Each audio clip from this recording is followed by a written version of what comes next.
Chapter 9, in which Piglet is entirely surrounded by water. It rained, and it rained, and it rained. Piglet told himself that never in all his life, and he was goodness knows how old, 3 was it, or 4, never had he seen so much rain. Days and days and days. If only, he thought, as he looked out of the window, I had been in Pooh's house, or Christopher Robin's house, or Rabbit's house when it began to rain, then I should have had company all this time, instead of being here all alone, with nothing to do except wonder when it will stop. And he imagined himself with Pooh saying, "Did you ever see such rain, Pooh?" And Pooh saying, "Isn't it awful, Piglet?" And Piglet saying, "I wonder how it is over Christopher Robin's way." And Pooh saying, "I should think poor old Rabbit is about flooded out by this time." It would have been jolly to talk like this, and really it wasn't much good having anything exciting like floods if you couldn't share them with somebody. For it was rather exciting. The little dry ditches in which Piglet had nosed about so often had become streams. The little streams across which he had splashed were rivers, and the river, between whose steep banks they had played so happily, had sprawled out of its own bed and was taking up so much room everywhere that Piglet was beginning to wonder whether it would be coming into his bed soon. "It's a little anxious," he said to himself, "to be a very small animal entirely surrounded by water.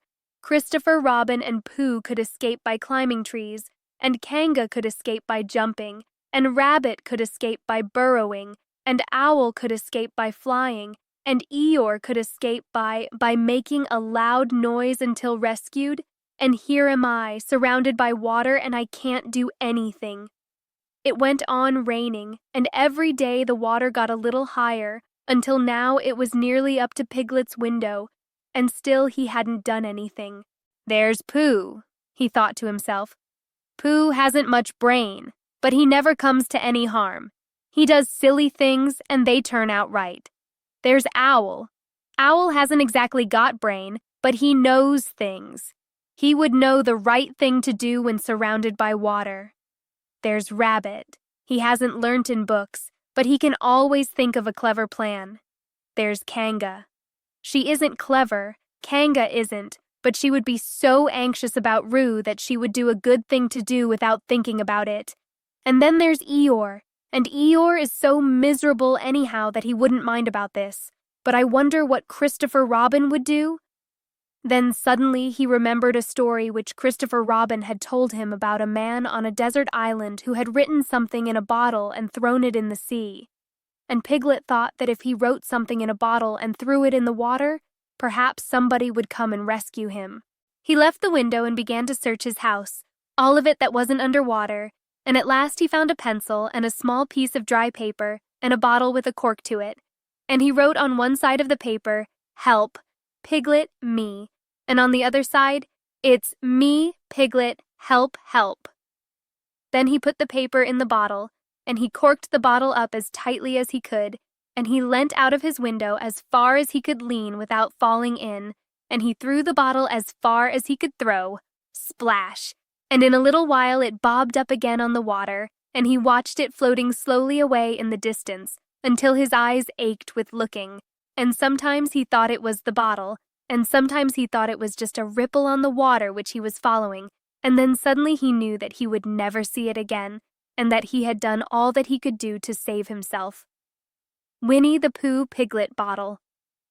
"So now," he thought, "somebody else will have to do something, and I hope they will do it soon, because if they don't, I shall have to swim, which I can't, so I hope they do it soon." And then he gave a very long sigh and said, "I wish Pooh were here. It's so much more friendly with 2. When the rain began, Pooh was asleep.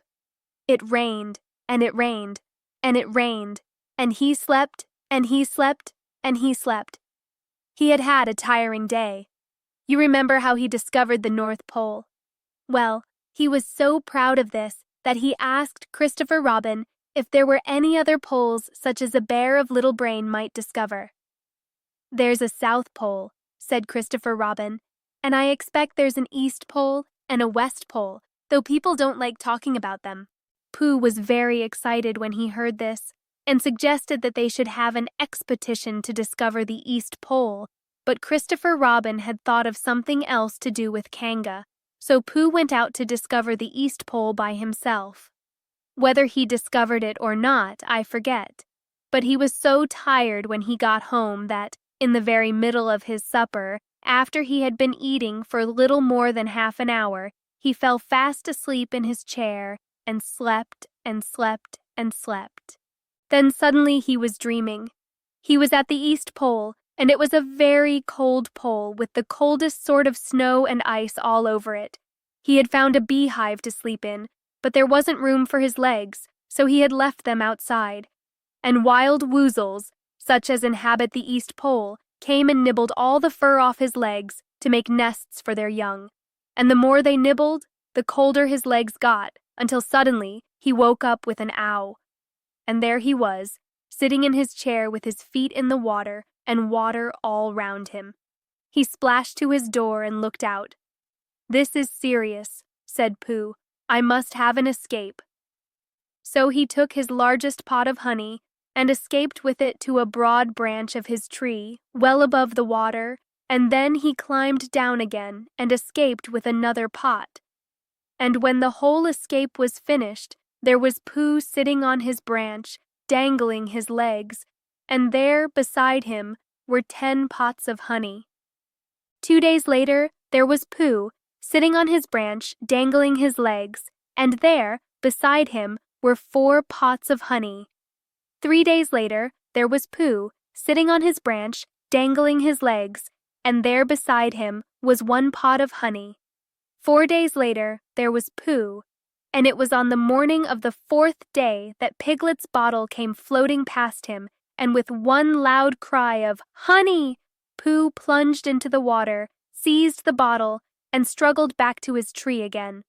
"Bother!" said Pooh as he opened it. "All that wet for nothing.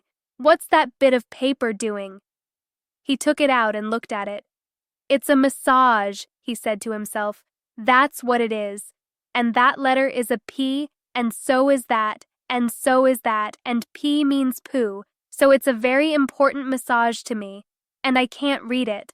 I must find Christopher Robin or Owl or Piglet, one of those clever readers who can read things, and they will tell me what this massage means, only I can't swim. Bother!" Then he had an idea, and I think that for a bear of very little brain, it was a good idea. He said to himself, "If a bottle can float, then a jar can float, and if a jar floats, I can sit on the top of it, if it's a very big jar." So he took his biggest jar and corked it up. "All boats have to have a name," he said, "so I shall call mine the Floating Bear." And with these words, he dropped his boat into the water and jumped in after it. For a little while, Pooh and the Floating Bear were uncertain as to which of them was meant to be on the top, but after trying 1 or 2 different positions, they settled down with the Floating Bear underneath, and Pooh triumphantly astride it, paddling vigorously with his feet. Christopher Robin lived at the very top of the forest. It rained, and it rained, and it rained, but the water couldn't come up to his house. It was rather jolly to look down into the valleys and see the water all round him, but it rained so hard that he stayed indoors most of the time and thought about things. Every morning he went out with his umbrella and put a stick in the place where the water came up to, and every next morning he went out and couldn't see his stick anymore, so he put another stick in the place where the water came up to, and then he walked home again. And each morning he had a shorter way to walk than he had had the morning before. On the morning of the 5th day, he saw the water all round him and knew that for the first time in his life he was on a real island, which was very exciting.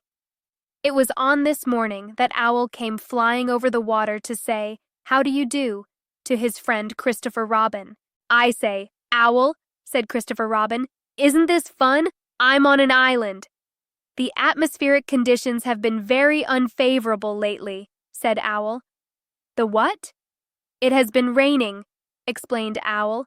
"Yes," said Christopher Robin, It has. The flood level has reached an unprecedented height. The who? There's a lot of water about, explained Owl. Yes, said Christopher Robin, there is. However, the prospects are rapidly becoming more favorable.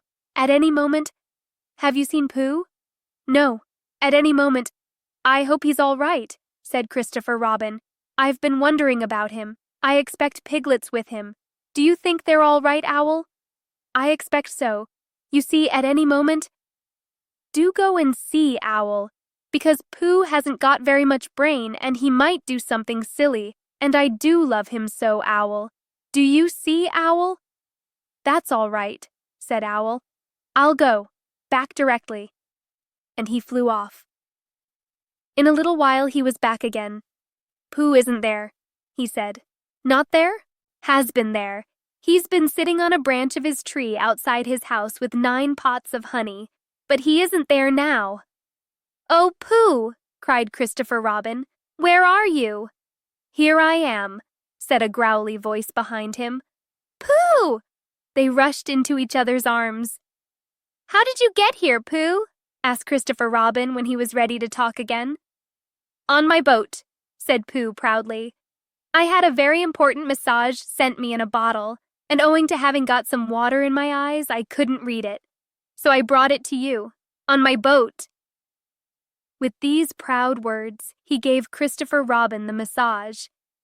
But it's from Piglet, cried Christopher Robin when he had read it. Isn't there anything about Pooh in it? Asked Bear, looking over his shoulder. Christopher Robin read the message aloud. Oh, are those peas Piglets? I thought they were Pooh's. We must rescue him at once. I thought he was with you, Pooh. Owl, could you rescue him on your back? I don't think so, said Owl, after grave thought. It is doubtful if the necessary dorsal muscles— Then would you fly to him at once and say that rescue is coming? And Pooh and I will think of a rescue and come as quick as ever we can. Oh, don't talk, Owl. Go on quick. And still thinking of something to say, Owl flew off. Now then, Pooh, said Christopher Robin, where's your boat? I ought to say, explained Pooh as they walked down to the shore of the island, that it isn't just an ordinary sort of boat. Sometimes it's a boat, and sometimes it's more of an accident. It all depends. Depends on what? On whether I'm on the top of it or underneath it. Oh, well, where is it? There, said Pooh, pointing proudly to the floating bear. It wasn't what Christopher Robin expected, and the more he looked at it, the more he thought what a brave and clever bear Pooh was. And the more Christopher Robin thought this, the more Pooh looked modestly down his nose and tried to pretend he wasn't. But it's too small for 2 of us, said Christopher Robin sadly. 3 of us with Piglet. That makes it smaller still. Oh, Pooh Bear, what shall we do? And then this bear, Pooh Bear, Winnie the Pooh, FOP, friend of Piglets, RC, Rabbit's companion, PD, Pole discoverer, EC and TF, Eeyore's comforter and tail finder. In fact, Pooh himself said something so clever that Christopher Robin could only look at him with mouth open and eyes staring, wondering if this was really the bear of very little brain whom he had known and loved so long.